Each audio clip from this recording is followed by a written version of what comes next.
Hello everybody, and welcome back to another Game News Roundup, where we go over the latest gaming news, gaming sales, and gaming industry information. Today was day 2 of the Microsoft versus FTC hearing over Microsoft's Activision Blizzard acquisition. And we got some interesting information. Phil Spencer, head of Xbox, or Microsoft Gaming CEO, number one guy at Xbox, was on the stand answering questions from FTC lawyers, as well as Microsoft's own lawyers, taking responses to some of the stuff that FTC had pointed out. And we got a handful of interesting tidbits for us as gamers, especially this first thing as we're talking about here. Elder Scrolls 6 is likely 5+ years away, which is not really a huge surprise considering Bethesda tends to work on one game at a time. The next game, Starfield, comes out in a few months, and AAA games now take 4, 5, 6 years to develop. Unlike in the past, which was more like 2 or 3 years to develop the biggest AAA games. So yeah, Bethesda had announced Elder Scrolls 6 at E3 2018, 5 years ago. So it looks like it's going to be 10 years between when it was announced and when it's finally coming out. Of course, I think they just announced the game just to shut the fans. So yes, it'll come eventually. It'll happen. Don't worry. At some point. But obviously they've been focused on Starfield, which is probably taking Bethesda and Todd Howard longer than they originally expected it would. So yeah, Microsoft Gaming CEO Phil Spencer, during the hearing today, was asked about Elder Scrolls 6 and what platforms it would launch on. He would not give any details if it was going to be, say, an Xbox exclusive, or Xbox Series X and X exclusive, as well as, console exclusive, as well as PC. It also sounds like, heck, it might not even launch on the Xbox Series X and S. It might come out on the next generation Xbox, or even might come out on PlayStation. They didn't say specifically, but probably with Zenimax, Bethesda being under Microsoft, probably more likely will be an Xbox, PC, Game Pass, xCloud, only type of deal. Basically, skipping PlayStation 5 or maybe 6. I don't know, depending on when this comes out. So yeah, Spencer's direct quote, as I said, with Elder Scrolls 6, it's so far out. It's hard to understand what platforms will even be at this point, right? It's the same team that's finishing Starfield, which comes out this September. So we're talking about a game that's like 5+ years away. And we've also discovered recently, also from these hearings, that Microsoft expects that the next generation of consoles, the Xbox Series, X2, S2, who knows what they'll be called, and the PlayStation 6 likely won't launch until 2028, which, only enough, it's 2023, so you add 5 years, you get 2028, so we might be seeing Elder Scrolls 6 as a potential, not definite, but a potential launch title for the next generation consoles, or at least next generation Xbox. Or within that first year or two of the next generation Xbox launching. Although it doesn't mean it'll only launch the next generation Xbox. It could still come to the Xbox Series X and S, depending on, I guess, how well it will run on the current gen consoles. But yeah, the next game from Bethesda again, the developers of Elder Scrolls and Fallout, again, is Starfield, which is set to launch on September 6th for the Xbox Series X and S, PC, and Game Pass. So yeah, if you've been waiting on Elder Scrolls 6, you're going to be waiting potentially another 5 years. So if you look at 2028, Elder Scrolls 5 Skyrim came out in 2011. That is potentially 17 years between Elder Scrolls releases. But of course, Bethesda, they work on one game at a time. They worked out, you say Fallout, Starfield, these games taking a long time, which of course if you think, alright, so Elder Scrolls 6 comes out in 2028. That means the next Fallout game from Bethesda, Fallout 5, likely won't be coming out till the early 2030s. Crazy to think. Yeah, next decade. It's 2023, and thinking, next decade we might be seeing Fallout 5. Not that doesn't mean another studio might come out and work on a Fallout game, as Obsidian Entertainment, which did Fallout New Vegas, is also part of the Xbox brand. So it's potentially, we might see Obsidian at some point. If Bethesda and them are willing to work together, we might see another Fallout game from them. That's just speculation. That's just guesswork. I really have no idea. I don't have insider information on that stuff. But it would be cool to see. So it's not such a long gap between Fallout 4 and 5. There's a Fallout game somewhere in between. But, of course, they are busy, Obsidian, with Avowed, which is coming out next year, as well as Outer Worlds 2, which we don't know exactly when it's coming out, but probably 2025 or 2026. So after Avowed, maybe we'll see them move to Fallout. And then maybe we'll see that towards, 2028, 2029, potentially. But we'll see how things go down the road. So that's one of the things we wanted to talk about. And another thing, Phil Spencer specifically under oath promised that Microsoft and Xbox will keep Call of Duty on PlayStation as long as Sony allows. Obviously, if Sony says no, then sure, they won't be able to, but that's out of their control. So yeah, Microsoft Gaming CEO Phil Spencer, during the hearing today, swore under oath to the judge that Microsoft will keep releasing Call of Duty on PlayStation consoles. He clarified this as long as Sony allows Call of Duty to remain on PlayStation. So his direct quote, "I think as we've seen even in preparation for this, that gamers are an active and vocal group. Us pulling Call of Duty from PlayStation, in my view, would create irreparable harm for the Xbox brand." The judge reminded Spencer that he was under oath, and Spencer said, "I would raise my hand. I would do whatever it takes. We have no plan. I'm making a commitment standing here that we will not pull Call of Duty. It is my testimony from PlayStation." So he will not be pulling Call of Duty from releasing on PlayStation consoles. As you said, Sony obviously has to allow us to ship the game on their platforms, but absent any of that, my commitment is, and my testimony is, that we will continue to ship future versions of Call of Duty on Sony's PlayStation 5.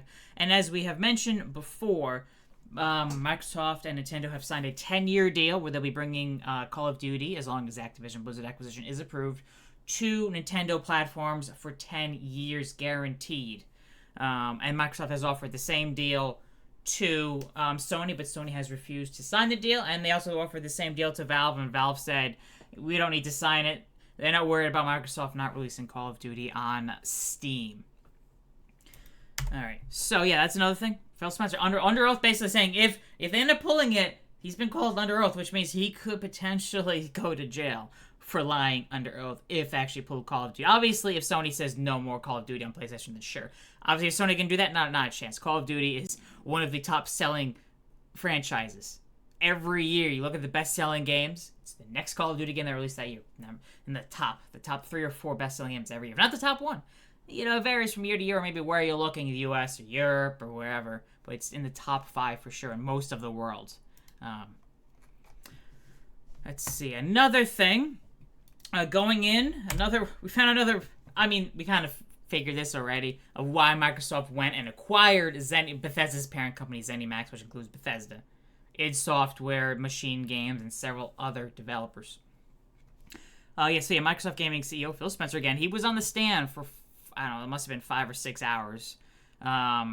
Maybe 5 hours, Riffy, if you would subtract the breaks that they took. But referring to the fact that Microsoft Xbox was in 3rd place, and they were hearing that potentially Starfield might be skipping Xbox, as Sony did Money Hat. They did pay Zenimax to make Deathloop and Ghostwire Tokyo a time exclusive to the PS5, and they're hearing the same thing for Starfield. So they went out and they ended up acquiring Zenimax. So yeah, Phil Spencer's direct quote, "Xbox needed to do a lot of work with a lot of partners to give the competitive situation we had against the market leader." Spencer said Xbox was worried about losing Starfield after Sony paid Zenimax to make Deathloop and Ghostwire Tokyo a time exclusive to the PlayStation 5.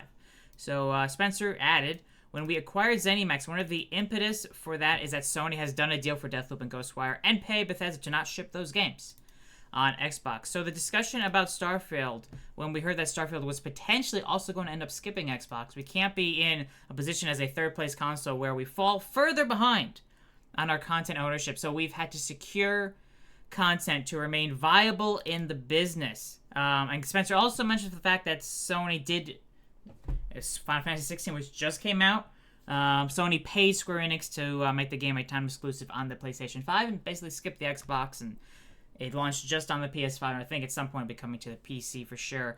As it technically could come to Xbox, but as Final Fantasy 7 Remake has not made its way to Xbox, it's not looking very likely. That's Phil Spencer explaining one of the reasons why they acquired ZeniMax was to obviously improve their first-party lineup of games, and then to make sure Starfield comes out on Xbox. And yeah, sure, Starfield is only coming to Xbox and PC and Game Pass day one and not coming to PlayStation, but Sony has also paid for time exclusive or full exclusive deals with other developers and publishers as well.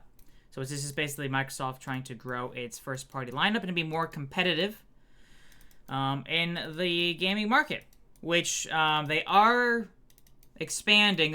One of the things about the goal for Activision Blizzard, as they mentioned, which I didn't write an article on, Phil Spencer had mentioned, the goal isn't to become first or second place in the console market. The goal is to grow the Xbox brand overall, not just in the console market, but also in the mobile market, to grow their presence on mobile market as well as on PC, which Microsoft has mentioned. Mobile market is the biggest gaming market out there, followed by PC, and then the console market. It's in, I think, I'm not sure if it's number of players or amount of money revenue made in those markets. Maybe it's probably both. I wouldn't be surprised. So yeah, part of the reason for the Activision Blizzard deal is also because it includes Candy Crush, developers of Candy Crush, and to help grow their presence in the mobile market. Let's see, a couple more things here. Phil Spencer, Minecraft, mentioning about why Minecraft doesn't have a PS5 version.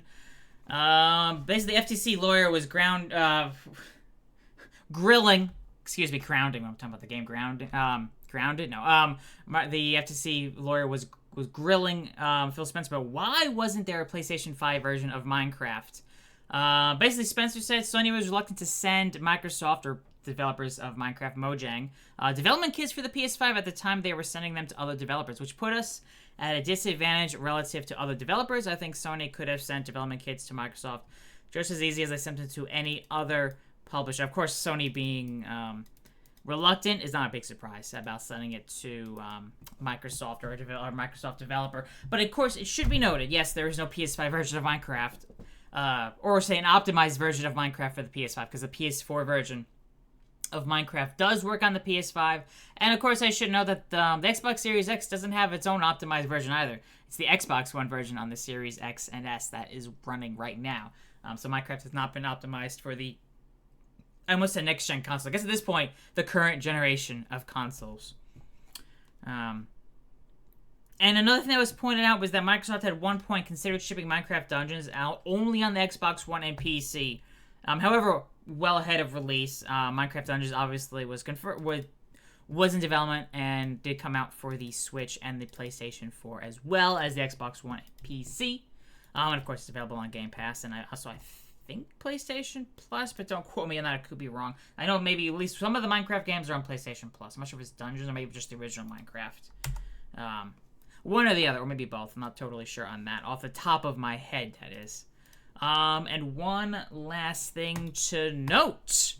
A little side note. Apparently, Microsoft was in talks with Zynga about acquiring Zynga before the Activision Blizzard deal, and obviously, in the end, Take-Two Interactive acquired Zynga for $12.7 billion in January 2022, which was right before Microsoft announced its Activision Blizzard deal.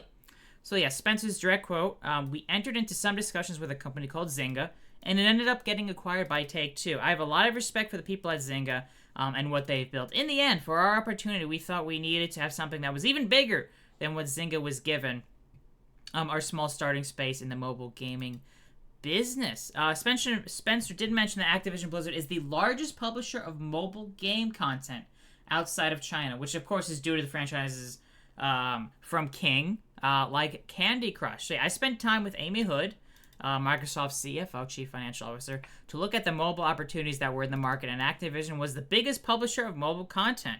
And it's a partner we know well, given a long history of working together, so we both had comfort with the studios and the teams, but most important was their portfolio and engagement they had on mobile. Obviously, Candy Crush. There's Diablo Immortal as well from Blizzard.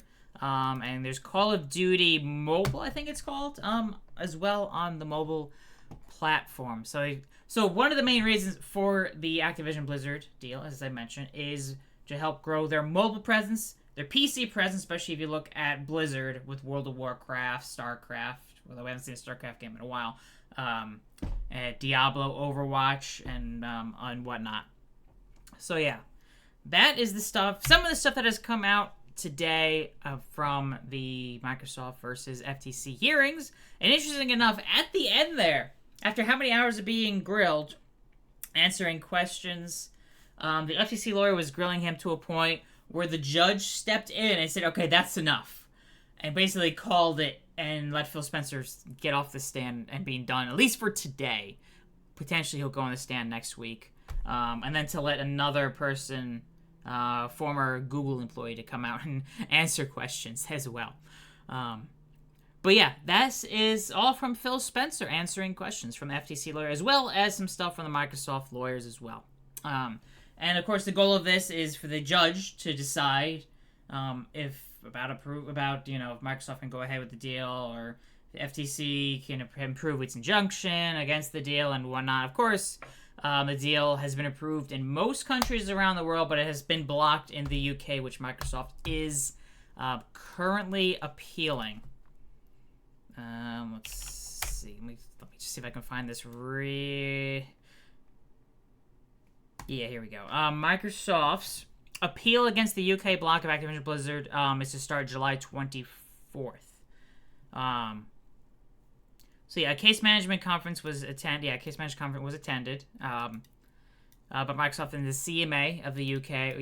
And Justice Marcus Smith scheduled the hearings for Microsoft's appeal to start July 24th, which is expected to last upwards of potentially 10 days or 2 business weeks. Microsoft originally wanted the hearings to be 4 days and start the week of July 10th, while the CMA wanted the hearings to be delayed until the fall. So Microsoft was able to get the hearings to happen just a week later than they wanted, while the CMA was not able to get their delay till the fall. So yeah, the last couple weeks for the hearings in the UK. And then, yeah, the hearings, again, they will be heard by the Competition Appeal Tribunal in the UK, so not by the CMA. The CMA obviously will be taking part in that as well. And the deal, yeah, has been approved in South Korea, China, the European Union, Ukraine, South Africa, Japan, Chile, Brazil, Saudi Arabia, and Serbia. I haven't heard from Canada, Australia, New Zealand yet about approving or blocking the deal. But again, stay tuned to VGChartz. Again, the links below to all these articles will be below in the description. Hope you enjoyed this, me going over the latest news from day 2 of the Microsoft versus FTC hearings. Otherwise, yeah, if you enjoy this, hit the like button. Be sure to subscribe. Thank you all so much for watching. See you all next time.